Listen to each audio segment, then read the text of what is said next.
Welcome learners, this is your mentor, teacher and friend here. आज literature portion में हमारा topic होगा Michael, जो वर्ड्सवर्थ के द्वारा लिखी हुई एक लॉन्ग या पास्टोरल नरेटिव पोयम है। ये पोयम को लिखा गया था आयम्बिक पेंटामीटर में और ब्लैंक पोर्स में। तो ये कुछ इंपॉर्टेंट क्वेश्चंस हैं जो एनी टाइम पूछे जाते रहे हैं और आगे भी पूछे जाने की पूरी संभावना है। ठीक है, इसको 1800 में लिखा गया था। इस पोयम के कुछ मेजर कैरेक्टर्स हैं और कुछ चीजें हैं जो अभी तक एग्जाम में पूछी जाती हैं, जैसे जो कॉटेज का नाम है इवनिंग स्टार, किसके? माइकल का। और माइकल कौन है? एक प्रोटैगोनिस्ट है इस नैरेटिव पोयम का, जो कि एक शेफर्ड है, 80 ईयर ओल्ड है। ये भी बहुत इंपॉर्टेंट है, याद रखिएगा। इनकी पत्नी है इसाबेल, जो कि माइकल की वाइफ है जी, और इनसे 20 साल छोटी हैं। ये भी पूछा जाता है। ठीक, तो इसाबेल 60 ईयर ओल्ड है और माइकल 80 ईयर ओल्ड है। इनका एक बेटा है जिसका नाम है ल्यूक। और इनके अलावा आपको एक और कैरेक्टर देखने को मिलेगा जो है रिचर्ड बेटमैन। ये कौन है? कहानी के बीच में इनका इंट्रोडक्शन होगा और ये ही हेल्प करते हैं ल्यूक को शहर ले जाने में। ठीक है, चलिए, तो ये कुछ इंपॉर्टेंट इंफॉर्मेशन थे जो मैंने आपको दी। और एक्चुअली ना इस कविता को लिखने की प्रेरणा कवि को तब मिलती है जब वो ना ग्रीनहेड गिल की एकांत घाटियों का दौरा करते हैं और वहां पर वर्ड्सवर्थ ना कुछ चरवाहों की जिंदगी को देखते हैं और कुछ की कहानियों को सुनते भी हैं। और वहीं इसी समय विलियम वर्ड्सवर्थ को ये कहानी को लिखने का एक मोटिवेशन मिला। ठीक है, इंस्पिरेशन मिला। तो उन्होंने इस कविता को ग्रासमेयर घाटी की पहाड़ियों में लिखा, जो कि एक बहुत ही आदर्श ग्रामीण परिवेश था। ठीक है, चलिए, तो ये जो कहानी है एक चरवाहे की जिंदगी पर आधारित है। एज मैंने आपको बता दी है। और जो माइकल है वो 80 ईयर ओल्ड है और वो बूढ़ा होने लगा है, लेकिन उनकी जो दृढ़ इच्छाएं हैं वो बहुत अच्छी हैं। वो जो भी काम करते हैं हर चीज़ को ठान करके करते हैं, बाद में कर डालते हैं। तो ये जो समरी है ना, अभी मैं आपको इंपॉर्टेंट फैक्ट्स के बाद में थोड़ा सा डिस्कस कर दूंगी। ठीक है, पहले हम लाइन टू लाइन डिस्कस करते हैं इंपॉर्टेंट फैक्ट्स को। ठीक है, चलिए। Michael is Wordsworth's pastoral narrative poem. बिल्कुल, जैसे मैंने कहा, पास्टोरल नैरेटिव पोयम है, ये लॉन्ग नैरेटिव पोयम भी कह सकते हैं। Written in the autumn and early winter of 1800।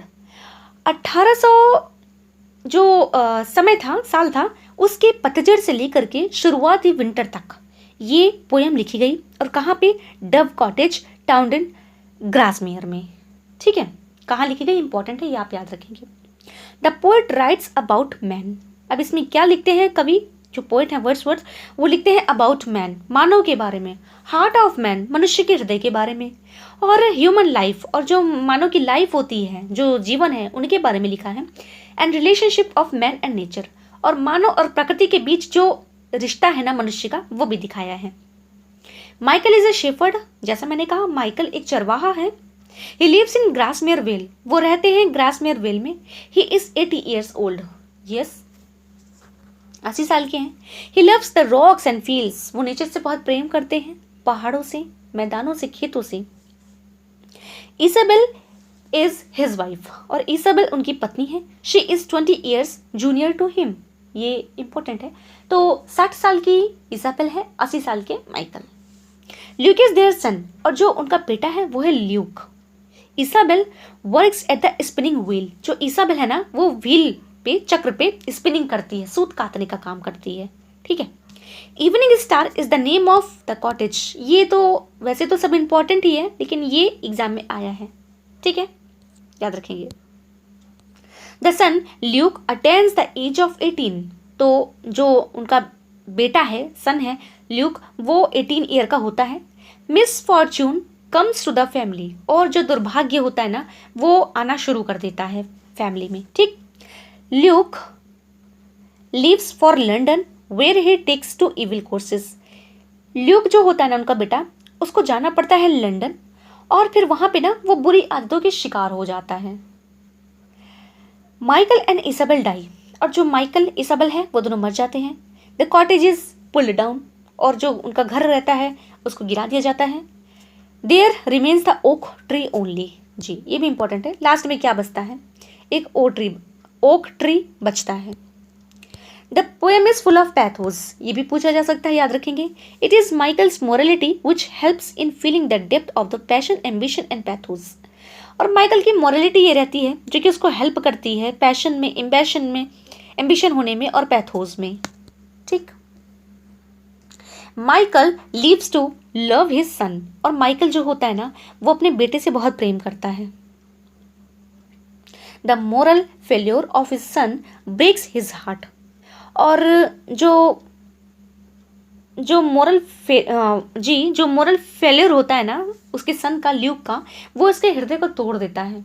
जब उसको पता चलता है ना कि उनका बेटा जो है वो बुरे बुरे कामों में फंस गया है ना, जुआबाजी में, सट्टेबाजी में, लड़कीबाजी में, सारी चीज़ों में, तो फिर जो उनके डैडी होते हैं वो काफ़ी हर्ट होते हैं, और फिर कुछ समय बाद उनकी मृत्यु हो जाती है, और उसके कुछ दिनों बाद जो है उनकी इसाबेल की भी मृत्यु हो जाती है। ठीक, फिर वहाँ कुछ नहीं बचता, जो उनकी ज़मीन रहती है वो हड़प ली जाती है साहूकार के द्वारा, और उनकी झोपड़ी को गिरा दिया जाता है।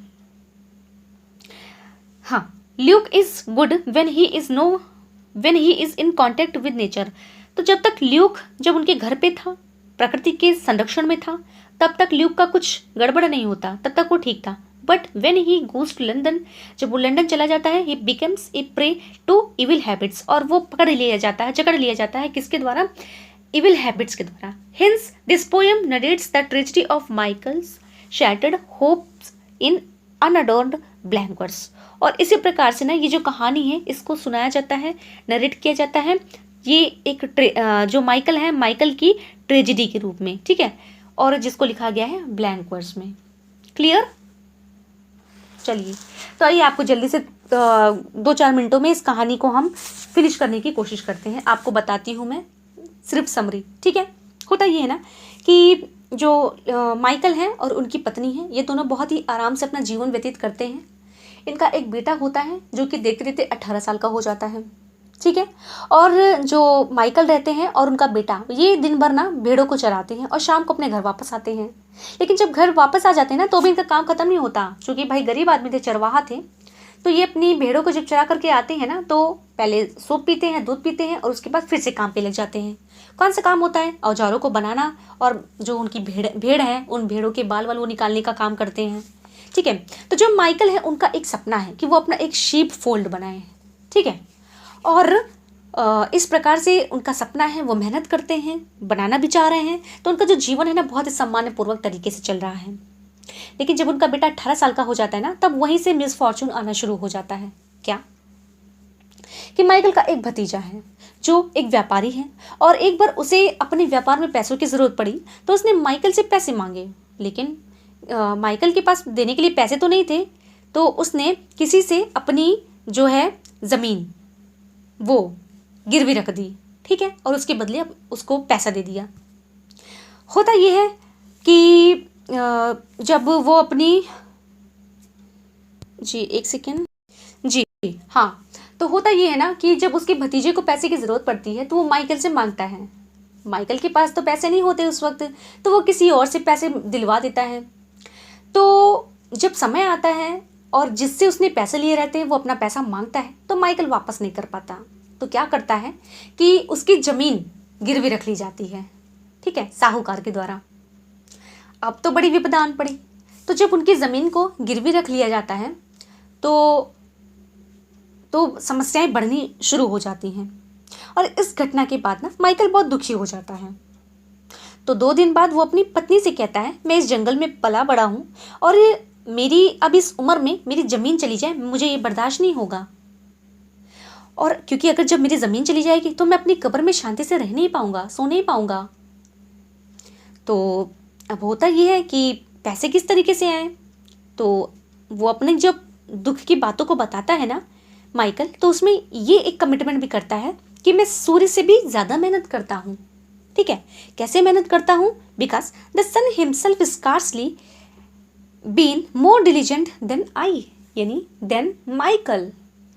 यानी माइकल कहता है कि सूरज का क्या है, वो तो सुबह निकलता है और शाम को छिप जाता है, लेकिन मैं उससे ज़्यादा मेहनत करता हूँ, ठीक है, और शाम को भी मैं काम करता ही रहता हूँ, दिन रात बराबर काम करता हूँ, लेकिन मैं अपनी ज़मीन को दे नहीं सकता। ठीक है, तब उसकी ज़मीन चली गई तो उनको परेशानियों का सामना तो करना पड़ा। तो हुआ क्या, जो ईसाबेल है उनसे बात करते वक्त ना दोनों लोग मतलब बातचीत कर रहे थे, तो ईसाबेल से बातचीत करते समय उनके दिमाग में ख्याल आया, भाई हमने बहुत लोगों को देखा है जो शहर जाते हैं, शहर जाकर के अच्छे अच्छे मर्चेंट बन जाते हैं, वो लौट करके आते हैं, पैसों से मालामाल होकर के आते हैं, तो क्यों ना हम भी अपने बेटे को भेज दें, और जब हमारी ज़मीन का कर्ज उतर जाएगा तो हम अपने बेटे ल्यूक को शहर से वापस बुला लेंगे। तो ईसाबेल के दिमाग में एक ख्याल एक लड़के का नाम आता है जिसका नाम होता है रिचर्ड बैटमैन, जिसका नाम अभी मैंने आपको सबसे स्टार्टिंग में बताया था। तो रिचर्ड बैटमैन एक चर्च में पला बड़ा है और उसके बाद वो लंदन चला गया, जहाँ पर उसने बहुत सारा पैसा कमाया, और वहाँ पर ऐसे कई लोग हैं जो शहर जा कर के अमीर बन करके आए हैं। तो क्यों ना हम अपने बेटे ल्यूक को भी भेज दें, और ल्यूक के भेजने की तैयारी तुम करो। यानी कि अब इनका डिसीजन हो जाता है कि ल्यूक को भेज दिया जाए, और ल्यूक के जाने की तैयारी भी शुरू हो जाती है। तो ल्यूक चला भी जाता है, ठीक। और उसके बाद क्या होता है, ल्यूक जब वहाँ पे जाता है, रहता है, तो काम स्टार्ट कर देता है, जो काम मिला रहता है वो काम करता है, और अपने माता पिता के पास में जो रिपोर्ट वगैरह भेजता रहता है, चिट्ठी वगैरह, उसमें बताता है कि काम सब बढ़िया चल रहा है, माता जी आपके खाने की बहुत याद आती है, पिताजी की याद आती है, समथिंग जैसे बच्चे करते हैं। तो उनको खुशी होती है कि चलिए हमारा बेटा शहर में रम तो गया। लेकिन क्या होता है ना कि कुछ दिन तो सब अच्छा चला, कुछ दिन बाद जो ल्यूक होता है ना उसको शहर की हवा लगनी शुरू हो जाती है, और वो बुरी आदतों में फंस जाता है। बुरी आदतें जैसे लड़कीबाजी, जुआ, शराब, है ना, इन सारी चीज़ों में वो फंस जाता है, और ये जो बुरी आदतें हैं ना उसको जकड़ लेती हैं, और जब भी वो जकड़ निकलने की कोशिश करता वो और भी अंदर घुस जाता, यानी एडिक्टेड हो गया वो, ठीक।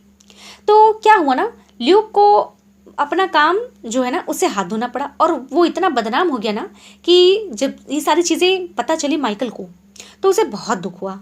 अब दोनों को पश्चाताप हो रहा था, किसको, ईसाबेल और माइकल को, कि हमने ल्यूक को बाहर भेज करके बहुत बड़ी गलती कर दी भाई। लेकिन जो माइकल है वो 80 ईयर तो ओल्ड है, लेकिन उनका जो डिटरमाइन है, जो रिजोल्यूशन है वो बहुत ही कंफर्म है ना। तो यानी कि वो बहुत दृढ़ निश्चय टाइप के आदमी हैं, उन्होंने अपनी उम्मीद नहीं छोड़ी है।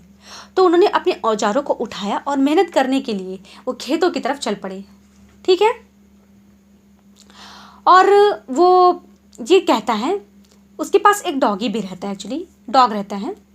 तो डॉग से कहता है कि देखो मैं अभी भी काम कर सकता हूँ, ठीक है।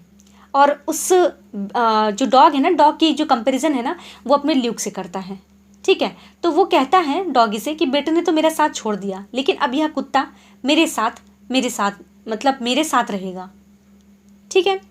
मतलब अपने डॉगी से वो प्रेम करता है भाई इमोशनली, है ना, जब ल्यूक चला जाता है तो जो ल्यूक होता है ना वो 7 सालों तक नहीं लौटता, ये भी इंपॉर्टेंट फैक्ट है।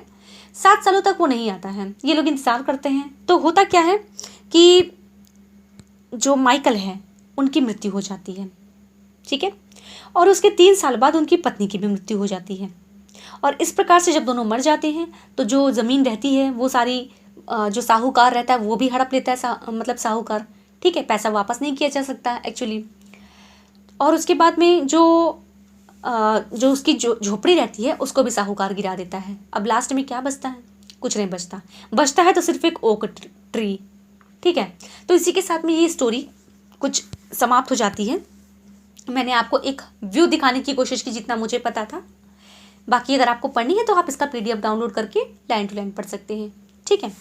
स्टोरी कुछ ऐसी ही है, ये एक ट्रेजिडी भी है कह सकते हैं आप, ठीक है। अकॉर्डिंग टू ऑप्शन हमें आंसर देना होगा। चलिए तो फिर मिलते हैं किसी और वीडियो में, किसी और पोएम के साथ में, किसी और नैरेटिव कहानी के साथ में।